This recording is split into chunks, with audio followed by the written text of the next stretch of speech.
Sekitar 36 tahun silam, atau lebih tepatnya tahun 1987, warga Banyuwangi, Jawa Timur dibuat ketakutan. Pasalnya terjadi pembantaian dengan korban 32 orang dalam 24 jam. Hari itu warga desa Banjarsari, Kecamatan Gelagah, Banyuwangi, Jawa Timur yang biasanya hidup tenang tiba-tiba diselimuti suasana mencekam. Mereka ketakutan. Tidak ada satupun yang berani keluar rumah. Aktivitas perekonomian dan sekolah nyaris terhenti. Perubahan suasana itu terjadi gara-gara teror pembantaian yang dilakukan Suwirjo alias Wirjo 42 tahun terhadap 32 orang pada Rabu 15 April 1987. Petani kurus itu membantai 32 orang yang merupakan tetangganya sendiri. Dalam tempo 24 jam, dia membunuh dengan 2 senjata tajam, celurit dan parang pemotong rumput. Seperti kerasukan setan, Wirjo menebas siapapun yang ditemuinya di jalan, di rumah, dan di area persawahan. Tak pandang apakah dia orang dewasa, anak-anak laki-laki, atau perempuan, semua coba dibunuh oleh Wirjo. Dari 32 orang itu, 18 diantaranya tewas di tempat kejadian. 2 orang korban meninggal di rumah sakit umum Blambangan, Banyuwangi. Sisanya yaitu 12 orang mengalami luka bacokan dan sayatan senjata tajam. Korban luka sempat mendapat pertolongan di rumah sakit. Tragedi 36 tahun silam di Banyuwangi itu diwartakan sejumlah koran lokal dan nasional. Bahkan kabar itu telah menguar hingga ke luar negeri. Hingga kini, kejadian yang sungguh mengerikan itu masih menyisakan trauma pada diri keluarga korban.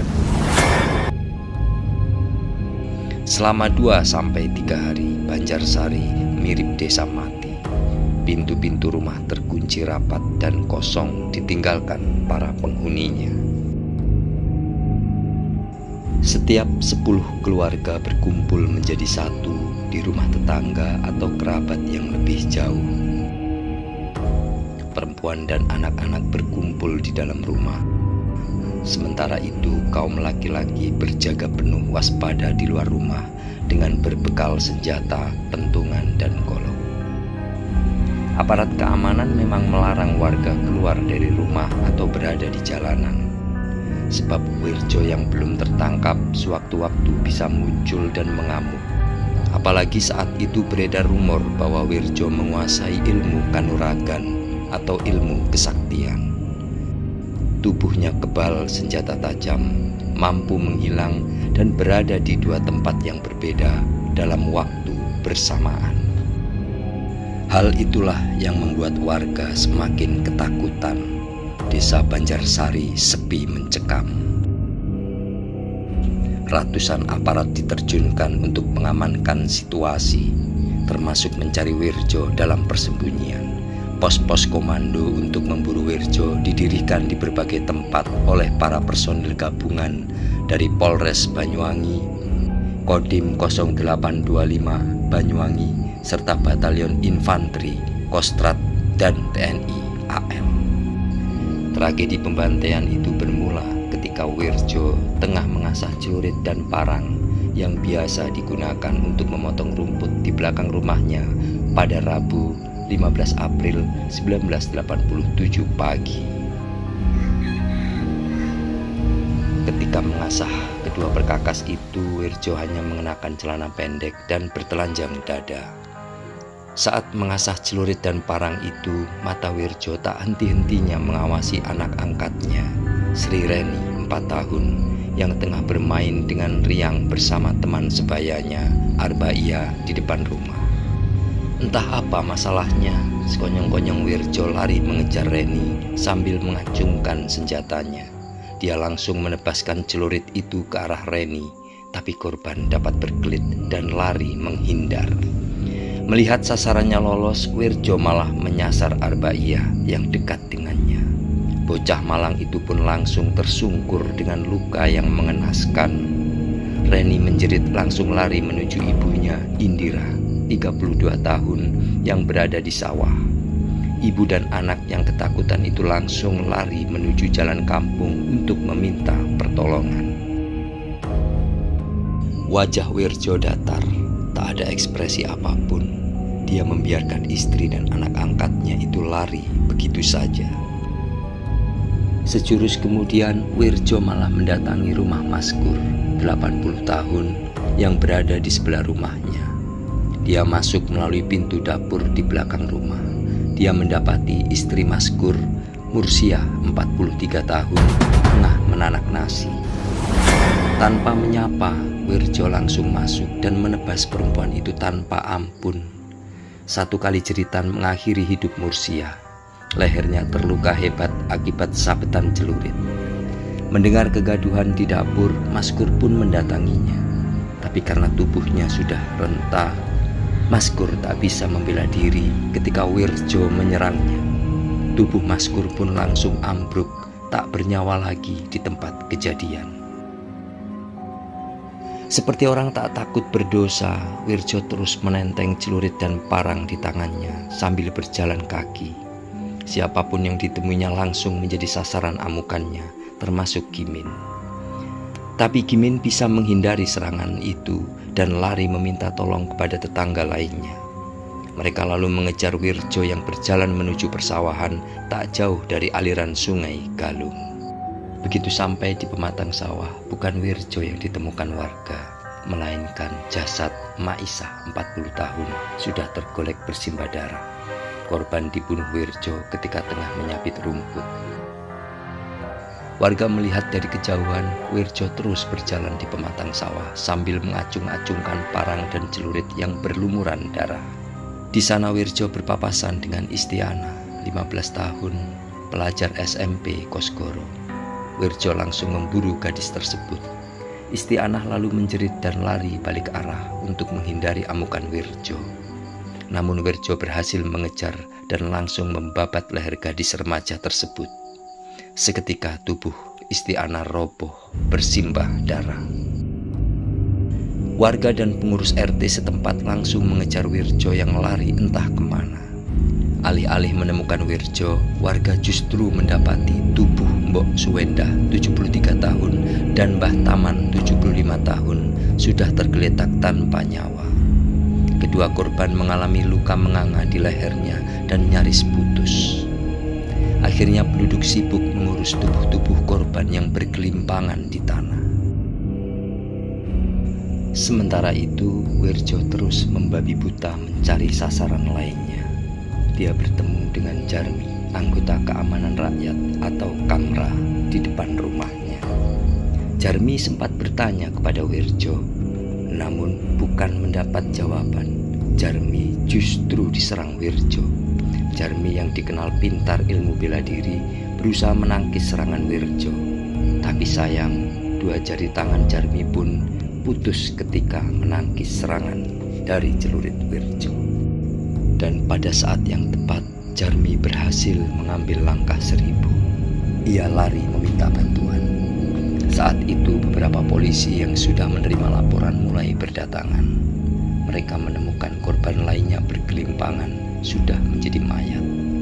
Di antaranya korban yang ditemukan tewas adalah Mak Buang, 50 tahun, Sumo, 65 tahun, Rohaya dan Sueb, 50 tahun, Sumirah, 40 tahun, Subijah, 45 tahun, Saniah, 40 tahun, Asri, 60 tahun, Asmu'i, 55 tahun, dan Asma'i, 28 tahun. Seluruh korban dibantai Wirjo di persawahan. Sebanyak 14 korban lainnya yang mengalami luka-luka langsung dievakuasi ke rumah sakit. Unit gawat darurat Rumah Sakit Umum Daerah Blambangan, Banyuwangi dipenuhi oleh para korban yang terluka baik berat maupun ringan.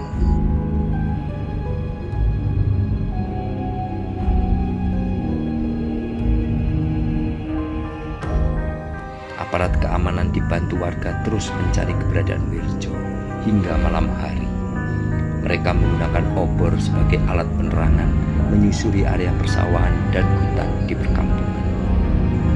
Keesokan harinya, Kamis 16 April 1987, tim gabungan dan warga akhirnya menemukan Wirjo di Desa Corcrong, Kecamatan Giri, atau tak jauh dari objek wisata Using.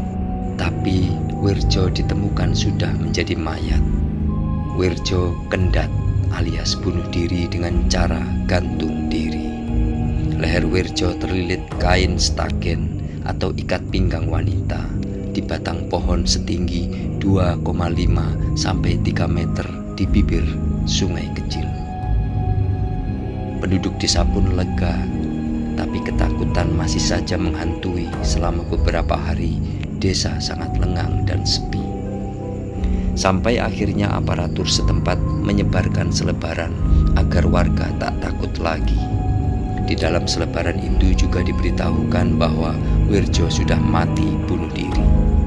Setelah dilakukan visum et repertum, jasad Wirjo dikembalikan kepada keluarganya. Dia dikuburkan di pemakaman keluarga tak jauh dari makam ayahnya. Saat jasad Wirjo dikuburkan, ribuan warga ikut menyaksikannya. Polisi saat itu menyebutkan latar belakang pembunuhan yang dilakukan Wirjo terkait kondisi kesehatan jiwanya yang labil. Polisi menegaskan pembunuhan itu tidak ada kaitan dengan politik karena saat itu sedang dilaksanakan agenda nasional pemilihan umum 1987. Istri Wirjo, Indira, sangat terpukul atas perbuatan suaminya yang telah membantai 32 orang tetangganya itu. Menurut Indira yang dikutip beberapa media, ia mengatakan, bagaimanapun dia suami saya. Dia memang terkadang kejam. Dia juga mau membunuh saya, tapi saya masih sayang, ungkap Indira yang dinikahi Wirjo pada 1 Juli 1976. Wirjo selain berencana membunuh istrinya juga ingin membunuh ibu kandungnya Dasmi serta saudara-saudaranya yang lain. Indira menjelaskan suaminya itu selalu mengeluh soal pembagian harta warisan orang tuanya yang dianggap tidak adil. Ketidakadilan itu karena ulahnya sendiri yang suka mabuk-mabukan dan berjudi. Jika diingatkan, Wirjo malah marah, mengancam, bahkan mengeluarkan celurit. Bahkan sehari sebelum pembantaian tersebut, Wirjo memukul Indira hingga babak belur. Indira lalu kabur ke rumah orang tuanya yang tinggal di kampung yang berbeda. Sementara itu, menurut kesaksian tenaga medis dari Rumah Sakit Umum Daerah Banyuwangi, pagi itu pukul 8.00, ia bersama tim dokter akan melakukan tindakan operasi terhadap seorang pasien. Kru medis rumah sakit pun sudah bersiap di ruangan. Pembiusan terhadap pasien yang akan menjalani proses operasi sudah dilakukan, yang menandakan bahwa tindakan pembedahan segera bisa dilaksanakan. Namun tiba-tiba pesawat telepon di dalam ruangan operasi berdering nyaring. Salah satu petugas medis langsung bergegas menerima panggilan telepon tersebut. Tidak lama kemudian percakapan lewat sambungan alat komunikasi tersebut berakhir. Telepon yang kemudian diketahui dari unit gawat darurat atau UGD meminta seluruh kru operasi untuk pergi bergegas ke UGD. Situasi yang benar-benar gawat darurat membuat operasi terpaksa dibatalkan. Pasien sudah dibius dan masuk ruangan, tapi akhirnya ditunda karena kepala UGD meminta mereka untuk membantu tindakan medis di sana. Begitu keterangan salah satu saksi dari petugas medis. Kini seluruh kru kamar operasi pun bergegas menuju unit gawat darurat. Begitu mereka tiba di ruang UGD, pemandangan memilukan pun tersaji di ruang gawat darurat. Beberapa pasien tergeletak di atas ranjang ruangan emergensi tersebut. Lantaran begitu banyaknya korban, beberapa pasien pun terpaksa harus rela tergolek di lantai ruangan dengan alas seadanya. Ada yang datang menggunakan sepeda motor, bahkan beberapa di antaranya korban datang secara rombongan dengan menggunakan kendaraan bak terbuka. Pasien terus berdatangan secara bergelombang di unit gawat darurat Rumah Sakit Umum Daerah Blambangan, Banyuwangi. Saat itu, ada korban yang masih anak-anak hingga lelaki yang sudah lanjut usia. Semakin siang, jumlah pasien korban pembacokan Wirjo yang memenuhi ruangan unit gawat darurat semakin banyak. Kasus yang dialami pasien ini pun sama. Mereka mengalami luka bekas sabetan senjata tajam di beberapa bagian tubuh. Ada yang mengalami luka di bagian kepala, leher, pundak, tangan, perut, hingga luka sabetan di kaki. Tragisnya, ada beberapa korban yang datang ke UGD dalam keadaan meninggal dunia. Darah berceceran, kamar mayat tak muat menampung korban pembantaian yang dilakukan oleh Suwirjo alias Wirjo.